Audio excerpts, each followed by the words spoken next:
Hello everyone, ಎಲ್ಲರೂ ಹೇಗಿದ್ದೀರಾ? I hope ಎಲ್ಲರೂ ಚೆನ್ನಾಗಿದ್ದೀರಾ ಅಂತ ಭಾವಿಸ್ತೀನಿ. ನಾನು ಕೂಡ ಚೆನ್ನಾಗಿದ್ದೀನಿ. ಯಾರೆಲ್ಲ ಇನ್ನೂ ನನ್ನ ಚಾನಲ್ನ ಸಬ್ಸ್ಕ್ರೈಬ್ ಆಗಿಲ್ಲ, ದಯವಿಟ್ಟು ನನ್ನ ಚಾನಲ್ನ ಸಬ್ಸ್ಕ್ರೈಬ್ ಆಗಿ.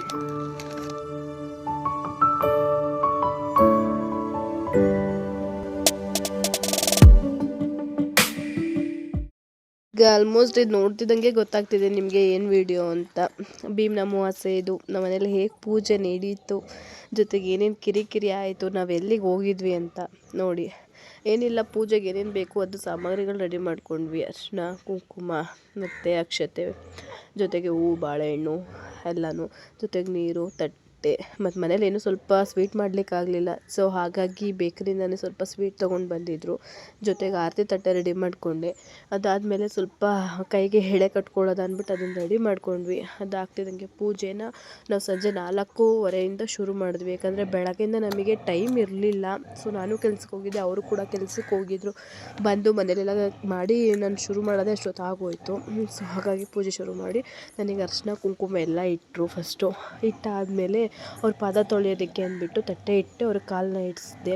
ಕಾಲನ್ನ ಇಡಿಸಿದಾಗ ಅಲ್ಲಿ ನನ್ನ ಮಗಳು, ಅಯ್ಯೋ ಅವಳದು ಸ್ವಲ್ಪ ನನಗೆ ಜಾಸ್ತಿ ಕಿರಿಕಿರಿ, ಏನು ಮಾಡಲಿಕ್ಕೂ ಬಿಡ್ತಾಯಿಲ್ಲ. ಯಾಕಂದರೆ ಅಪ್ಪನ ಮುದ್ದನ ಮಗಳು, ಜೊತೆಗೆ ಮಗಳು ಕಂಡ್ರೆ ಅಪ್ಪನಿಗೆ ಎಲ್ಲಿಲ್ಲರ ಪ್ರೀತಿ ಜಾಸ್ತಿ. ಸೊ ಹಾಗಾಗಿ ಅವಳು ಅಪ್ಪನಿಗೇನೋ ಮಾಡ್ತಾ ಇದ್ದೀರಾ ಅಂತ ತಲೆ ತಿಂತಾಯಿದ್ಲು. ನಾನು ಈ ಕಡೆ ಬಾರಮ್ಮ ವೀಡಿಯೋ ಮಾಡ್ತಾಯಿದ್ದೀವಿ ಅಂದ್ರೂ ಅವಳು ಕೇಳ್ದೇನೆ ಅಲ್ಲೇ ಕೂತ್ಕೊಂಡ್ಳು. ಸರಿ ಆಯಿತು ಅಂತ ಅಂದ್ಬಿಟ್ಟು ಜೊತೆಗೆ ಕೂರಿಸ್ಕೊಂಡ್ವಿ.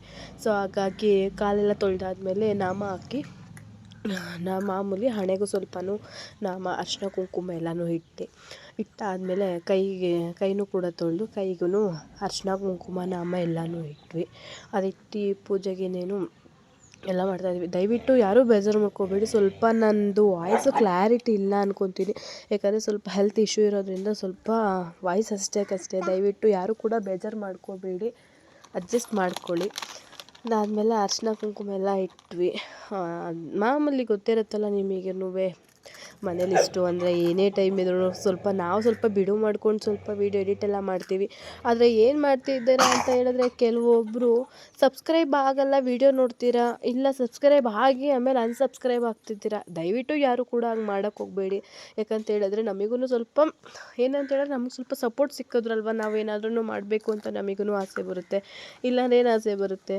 ಸೊ ಹಾಗಾಗಿ ದಯವಿಟ್ಟು ಯಾರು ಕೂಡ ಆ ಥರ ಮಾಡಬೇಡಿ, ನಮ್ಮನ್ನು ಸ್ವಲ್ಪ ಬೆಳೆಸಿ ಅಂತ ಹೇಳ್ತಾ ಇದ್ದೀನಿ. ಅದಾದರೆ ಸ್ವಲ್ಪ ಕುಂಕುಮ ಎಲ್ಲ ಇಟ್ಟು ಹೂವೆಲ್ಲ ಇಟ್ಟು ಆಯಿತು. ಫೈನಲಿ ಪೂಜೆ ಮಾಡೋಣ ಅಂತ ಅಂದ್ಬಿಟ್ಟು ಗಂಧದ ಕಡ್ಡಿನೆಲ್ಲ ಹಚ್ಕೊಳ್ಳೋಣ ಅಂದ್ಬಿಟ್ಟು ಗಂಧದ ಕಡ್ಡಿ ಬೆಳಗ್ತಾ ಇದ್ದೆ.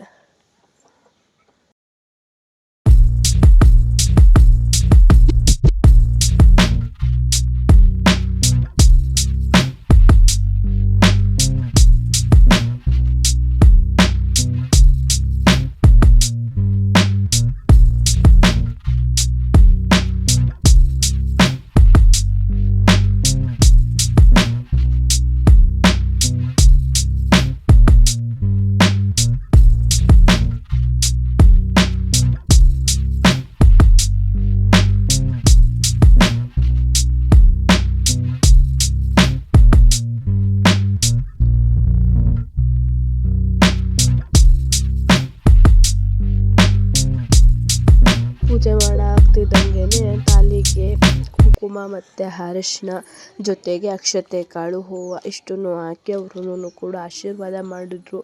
ಏನೋ ಒಂಥರ ಮನಸ್ಸಿಗೆ ನೆಮ್ಮದಿ. ಇದು ನಮ್ಮದು 6ನೇ ವರ್ಷದ ಭೀಮ್ನ ಅಮಾವಾಸ್ಯೆ. ಸೊ ಹಾಗಾಗಿ ಅಂದರೆ ಯಾವ ವರ್ಷವೂ ಕೂಡ ನಮಗೆ ವೀಡಿಯೋ ಮಾಡ್ಲಿಕ್ಕೆ ಆಗ್ತಿರಲಿಲ್ಲ, ಯಾಕಂದರೆ ನಾನಾಗ ಇನ್ನೂ ಯೂಟ್ಯೂಬ್ ಚಾನಲ್ಸ್ ಶುರು ಮಾಡಿರಲಿಲ್ಲ.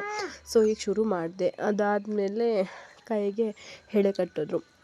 ಏನಂತ ಹೇಳಿದ್ರೆ ನಮ್ಮ ಕಂಕಣ ಭಾಗ್ಯ ಹೀಗೇ, ಅಂದರೆ ನಾವು 100 ವರ್ಷ ಇರಬೇಕು ಅಂತ ಹೇಳಲಿಕ್ಕಾಗೋದಿಲ್ಲ. ಇರೋಷ್ಟು ದಿನ ತನಕ ನಮಗೆ ಆಯಸ್ಸು ಆರೋಗ್ಯ ಚೆನ್ನಾಗಿ ಕೊಟ್ಟಿರಲಿ ಭಗವಂತ ಅಂತೇಳಿ ಬೇಡಿಕೊಂಡು ಗೌರಿ ಮಾಮೂಲಿ ಕೈಗೆ ಎಳೆ ಕಟ್ಕೊಂಡ್ವಿ. ಅದಾದಮೇಲೆ ನಾನು ಕೂಡ ಅವರಿಗೆ, ನನಗೇನೊಂದು ಆಸೆ ಅಂತ ಹೇಳಿದ್ರೆ ಮುತ್ತೈದೆ ಸಾವು ನನಗೆ ತುಂಬ ಇಷ್ಟ. ಯಾಕಂತ ಹೇಳಿದ್ರೆ ಏನಿಲ್ಲ, ಇರೋ ತನಕ ಈಗ ಮುತ್ತೈದೆ ಆಗಿದ್ದೀನಿ, ಸಾಯ್ಬೇಕಾದ್ರೂ ಕೂಡ ನಾನು ಮುತ್ತೈದೆಯಾಗಿ ಹೋಗಬೇಕು ಅನ್ನೋದೊಂದು ಸಣ್ಣ ಆಸೆ. ಸೊ ಹಾಗಾಗಿ ನಾನು ಕೂಡ ಅವ್ರಿಗೆ ಬೇಡಿಕೊಂಡು ಎಳೆ ಕಟ್ಟಿದೆ. ಅದಾದಮೇಲೆ ಲಾಸ್ಟಲ್ಲಿ ಫೈನಲಿ ಆರತಿ ಅಂದರೆ ಮಂಗಳಾರತಿ ಮಾಡಿಬಿಟ್ಟು, ಸೊ ಅವರಿಗೂ ನಾನು ಮಂಗಳಾರತಿ ಎಲ್ಲ ತಗೊಂಡಾದ್ಮೇಲೆ ಸ್ವಲ್ಪ ಮನಸ್ಸಿಗೆ ನೆಮ್ಮದಿ ಅಂತ ಅನ್ನಿಸ್ತು. ಅದಾದಮೇಲೆ ಅವರಿಗೆ ಆಶೀರ್ವಾದ ತಗೊಳ್ಳೋಣ ಅಂತ ಅಂದ್ಬಿಟ್ಟು ಆಶೀರ್ವಾದ ತಗೊತಿದ್ದೆ. ಯಾರು ಯಾರಿಗೆ ಈ ಥರ ಭಾಗ್ಯಗಳು ಸಿಗಲಿಕ್ಕೆ ಸಾಧ್ಯ ಅಲ್ವಾ? ಸಿಕ್ಕಿದಾಗ ನಾವು ಕೂಡ ಅದನ್ನು ಅನುಭವಿಸ್ಕೋಬೇಕು. ಸೊ ಫೈನಲಿ ನಮ್ಗೆ ಯಾವುದೇ ರೀತಿ ಏನು ತೊಂದರೆ ವಿಘ್ನ ಆಗೋದು ಬೇಡ ಅಂತ ಹೇಳ್ಬಿಟ್ಟು ಆರತಿ ತೆಗೆದ್ವಿ. ಆರತಿ ತೆಗೆದವರಿಗೆ ಹಣೆಗಿಟ್ಟೆ. ಅದಾದಮೇಲೆ ಅದೇ ಹೇಳೋದಲ್ಲ, ಮನೇಲಿ ಏನೂ ಸಿಹಿ ಮಾಡಲಿಕ್ಕಾಗಲಿಲ್ಲ ಅಂತ. ಸೊ ಹೊರ್ಗಡೆಯಿಂದ ತಂದು ಸ್ವೀಟ್ನ ಅವರಿಗೂ ಸ್ವಲ್ಪ ತಿನ್ನಿಸಿ ನಾನು ಸ್ವಲ್ಪ ತಿಂದೆ. ತಿಂದಾದಮೇಲೆ ಲಾಸ್ಟು ಇನ್ನೊಂದು ಸಲ ಅವರಿಗೆ ಅದು ಹೂನ ಮುಟ್ಕೊಂಡೆ ತಲೆಗೆ, ಅವ್ರ ಪಾದಕ್ಕೆ ಹಾಕಿದ್ದನ್ನು. ಅದಾದಮೇಲೆ ಅವ್ರ ಪಾದ ತೊಳೆದಿದ್ದು ನೀರು ಸ್ವಲ್ಪ ತಲೆಗೆ ಇಟ್ಕೊಂಡು, ಸೊ ಹೀಗೆ ಇರಲಿ ನಮ್ಮ ಬಾಂಧವ್ಯ ಅಂತ ಅಂದ್ಕೋಬೇಡ್ದೆ. ಅದಾದಮೇಲೆ ಲಾಸ್ಟಲ್ಲಿ ಅವ್ರ ಕಡೆಯಿಂದ ಪ್ರೀತಿ ಪಟ್ಟು ಕೊಟ್ಟಂಥ ಉಡುಗೊರೆ ಇದಾಗಿರುತ್ತೆ. ಅದನ್ನ ಲಾಸ್ಟಲ್ಲಿ ಹೇಳ್ತೀನಿ. ಅದಾದಮೇಲೆ ಮನೇಲಿ ಪೂಜೆ ಎಲ್ಲ ಮುಗಿಸ್ಕೊಂಡು ಲಾಸ್ಟ್ ದೇವಸ್ಥಾನಕ್ಕೆ ಹೋಗೋಣ ಅಂತ ಅಂದ್ಕೊಂಡು ಹೊರಟ್ವಿ. ಯಾರಿಗೆಲ್ಲ ಈ ದೇವಸ್ಥಾನ ಗೊತ್ತಿದೆ ಅಂತ ದಯವಿಟ್ಟು ಕಮೆಂಟ್ ಮಾಡಿ ತಿಳಿಸಿ. ಸೊ ಆಲ್ಮೋಸ್ಟು ಮೈಸೂರು ಹತ್ರ ಇರೋರಿಗೆ ಎಲ್ಲರಿಗೂ ಗೊತ್ತು ಈ ದೇವಸ್ಥಾನ. ಅಷ್ಟು ಪವರ್ಫುಲ್ ಅಂತಲೇ ಹೇಳ್ಬೋದು. ಬೇತಾಳೇಶ್ವರಿ ಅಂತ ಹೇಳಿ. ಇದು ಬಂದು ಬೂತ್ಕಳ್ಳಿ ಹತ್ರ ಬರೋದು. ಬೂತ್ಕಳ್ಳಿಯಿಂದ ಇದು 2 ದೇವಸ್ಥಾನ ಬರುತ್ತೆ. ಊರೊಳಗಡೆ ಒಂದು ಬರುತ್ತೆ, ಊರಿಂದ ಈ ಸೈಡ್ ಒಂದು ದೇವಸ್ಥಾನ ಬರುತ್ತೆ. ಇದು ಕಾಡನಕಟ್ಟೆ ಅಂತಲೂ ಕೂಡ ಕರೀತಾರೆ ಈ ದೇವಸ್ಥಾನನ. ಕಾಡನಕಟ್ಟೆಯಲ್ಲಿ ಬೇತಾಳೇಶ್ವರಿ ದೇವಸ್ಥಾನ. ಸೊ ಇದು ಒಡೆದು ಮೂಡಿರೋದು ಅಂತ ಹೇಳ್ತಾರೆ. ಊರೊಳಗಡೆ ಇರೋದು ಮಾಮೂಲಿ ಗ್ರಾಮಸ್ಥರು ಮಾಡ್ಕೊಂಡಿರೋಂಥ ದೇವಸ್ಥಾನ ಊರೊಳಗಡೆ ಇದೆ. ಸೊ ನಾವು ಯಾವಾಗಲೇ ಹೋದ್ರೂ ಕೂಡ ಇಲ್ಲಿ ನಾನು ಪೂಜೆ ಮಾಡಿಸೋದಿಲ್ಲ. ಇಲ್ಲೇ ಅಂತಲ್ಲ, ನಾನು ಸಾಮಾನ್ಯವಾಗಿ ಯಾವುದೇ ದೇವಸ್ಥಾನಕ್ಕೆ ಹೋದ್ರೂ ನಾನು ಪೂಜೆ ಮಾಡಿಸೋದಿಲ್ಲ. ಯಾಕೆ ಗೊತ್ತಾ? ಸುಮ್ಮನೆ ದೇವ್ರ ಹೆಸರು ಹೇಳೋದಷ್ಟೇ. ಅದು ಅಲ್ಲಿ ಹಣ್ಣು ಕಾಯಿ ಎಲ್ಲ ತಿನ್ನೋದು ನಾವೇನೆ. ಸೊ ಹಾಗಾಗಿ ನನಗೆ ಮನಸ್ಫೂರ್ತಿಯಾಗಿ ಒಪ್ಪೋದೇನು ಅಂತ ಹೇಳಿದ್ರೆ ಅರಿಶಿನ ಕುಂಕುಮ ಗಂಧದ ಕಡ್ಡಿ ಜೊತೆಗೆ ಕರ್ಪೂರ ಇಷ್ಟನ್ನು ತೊಗೊಂಡು ಆಚೆ ತಾಯಿ ತ್ರಿಶೂಲದ ಹತ್ರ ಪೂಜೆ ಮಾಡಿ ಅರಿಶಿನ ಕುಂಕುಮ ಎಲ್ಲ ಹಾಕಿ ನಮಗೇನಂತ ಅನಿಸುತ್ತೆ ಅದನ್ನು ಬೇಡಿಕೊಂಡು ಕೈ ಮುಕ್ಕೊಂಡು ಬಂದರೆ ಒಂಥರ ನೆಮ್ಮದಿ. ಸುಮ್ಮನೆ ಅಲ್ಲೋಗ್ಬಿಟ್ಟು ಅವ್ರಿಗೆ ಕೊಡ್ತೀವಿ, ಅಲ್ಲೇನು ಸಲ್ಲೋದಿಲ್ಲ. ಅದಾಗ್ತಿದ್ದಂಗೆ ನಾನು ಪೂಜೆ ಮುಗೀತು. ಅದಾದಮೇಲೆ ನನ್ನ ಗಂಡ ಮತ್ತು ನನ್ನ ಮಕ್ಕಳು ಇಬ್ಬರೂ ಕೂಡ ಪೂಜೆ ಮಾಡಿದ್ರು. ನೋಡಿ ಇದೇನೆ. ಅದಾದಮೇಲೆ ಒಳಗಡೆಗೆ ಎಂಟ್ರಿ ಕೊಟ್ವಿ. ಅಂದರೆ ಸೊ ಅದು ಅಮಾವಾಸ್ಯೆ ಆಗಿರೋದ್ರಿಂದ ಅಲ್ಲಿ ಯಾವಾಗ್ಲೂ ಅಷ್ಟೇ ಅಮಾವಾಸ್ಯೆ ಹುಣ್ಣಿಮೆ ಅಂತ ಬಂತು ಅಂದರೆ ರಶ್ಶು. ಆದರೆ ತುಂಬಾ ಪವರ್ಫುಲ್ ದೇವರು ಅಂತಲೂ ಕೂಡ ಹೇಳ್ಬೋದು. ಇದೆ ತಾಯಿ ನಮ್ಮಮ್ಮ ಬೇತಾಳೇಶ್ವರಿ. ನೋಡಿ, ದಯವಿಟ್ಟು ಯಾರೆಲ್ಲ ಈ ದೇವಸ್ಥಾನಕ್ಕೆ ಹೋಗಿದ್ದೀರಾ, ಹೋಗಬೇಕು ಅಂತ ಅಂದ್ಕೊಂಡಿದ್ದೀರಾ ಅವರೆಲ್ಲ ನನಗೆ ಕಮೆಂಟ್ ಮಾಡಿ ತಿಳಿಸಿ. ನೋಡಿ ಹೀಗಿದೆ ದೇವರು. ಇದಾದಮೇಲೆ ಆ ಕಡೆಯಿಂದ ಸೈಡಿಗೆ ಬಂದ್ವಿ. ಬಂದಾದಮೇಲೆ ಅಲ್ಲಿ ಗಂಧ ಇಟ್ಟಿರ್ತಾರೆ. ಏನಂದರೆ ಅಲ್ಲಿ ಮಂಗಳಾರತಿ ಅಷ್ಟೇ ಕೊಡೋದು, ಅಲ್ಲಿ ಯಾವುದೇ ರೀತಿ ಅರಿಶಿನ ಕುಂಕುಮ ವ್ಯವಸ್ಥೆ ಏನೂ ಇರೋದಿಲ್ಲ. ಸೊ ಸೈಡಿಗೆ ಬಂದರೆ ಅಲ್ಲಿ ಗಂಧ ಇಟ್ಟಿರ್ತಾರೆ, ಆ ಗಂಧನ ಇಟ್ಕೋಬೇಕು. ಸೊ ಎಲ್ಲ ಫೆಸಿಲಿಟೀಸ್ ತುಂಬ ಚೆನ್ನಾಗಿದೆ ಅಲ್ಲಿ ದೇವಸ್ಥಾನದಲ್ಲಿ ಹೇಳ್ಕೊಬೇಕಂತ ಹೇಳಿದ್ರೆ.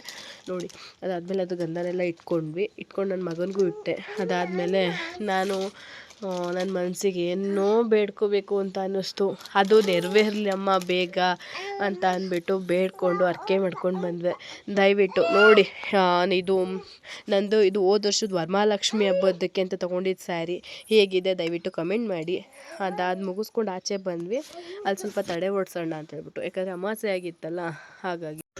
ಫೈನಲಿ ದೇವಸ್ಥಾನನೆಲ್ಲ ಮುಗಿಸ್ಕೊಂಡು ಪೂಜೆ ಎಲ್ಲ ಮಾಡಿಸ್ಕೊಂಡು ನಾವು ಮಾಡಿದ್ದೇನೆ ಒಳ್ಳೇದು, ಪಾಪ ಕರ್ಮ ಎಲ್ಲನೂ ಒಳ್ಳೇದು ಮಾಡು ಅಂತ ಬೇಡ್ಕೊಂಡು ಈಗ ಮನೆಗೆ ಹೋಗ್ತಾ ಇದ್ದೀವಿ. ಕಾಯ್ತಾ ಇದ್ರೆ ಏನು ಕೊಡ್ತೀನಿ